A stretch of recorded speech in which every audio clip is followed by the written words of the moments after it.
Le chroniqueur économique François-Xavier Noumon pense qu'il n'y a pas de telle promise en matière de développement humain. Le plus important, c'est d'être dans une dynamique positive à même d'offrir de nouvelles possibilités aux populations. On l'écoute. En 2020-2021, grosso modo, 90% des pays, même les plus développés, ont connu un recul dans l'indice du développement humain. Parce que ces différentes crises, d'abord du Covid-19, a créé, on va dire, quelque peu des incertitudes. Déjà, ralentissement de l'économie mondiale, donc évidemment, une incidence nette sur le niveau de vie des populations, sur leur vulnérabilité. Vous parlez du Bénin, effectivement, nous pouvons nous targuer d'une certaine résilience en comparaison à d'autres pays de la sous-région.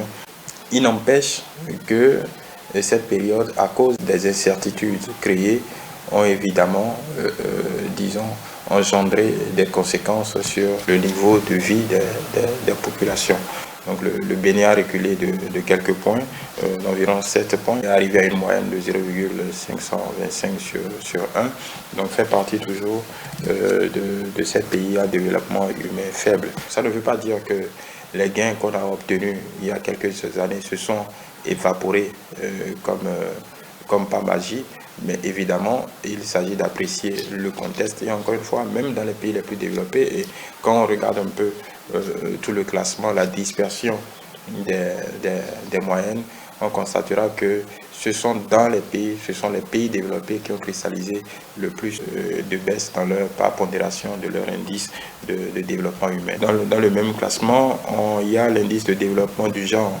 Et sur ce classement-là, le Bénin, on va dire, dans le haut du panier, parce que nous sommes à une moyenne de 0,8 sur 1, nous avons gagné 5 places. Évidemment, on peut se douter, on peut comprendre véritablement ce bond, simplement eu égard à toutes les dispositions qui ont été prises pour rééquilibrer les inégalités, les lois qui ont été prises pour donner un peu plus de protection aux femmes. Le développement humain, c'est un travail continuel parce qu'il y a beaucoup de choses qui rentrent en compte. On parle de santé, on parle d'éducation, on parle de liberté d'expression, on parle de justice, avec les dispositifs qui sont en place, que le gouvernement tient toutes ces cordes en même temps. Donc, avec le niveau d'investissement, malgré le recul qu'on a connu ces dernières années, avec les niveaux d'investissement public qui sont annoncés, d'autres qui sont déjà en implémentation, eu égard au programme d'action du gouvernement 2, on devrait normalement assister à une nette amélioration des conditions de vie de la population.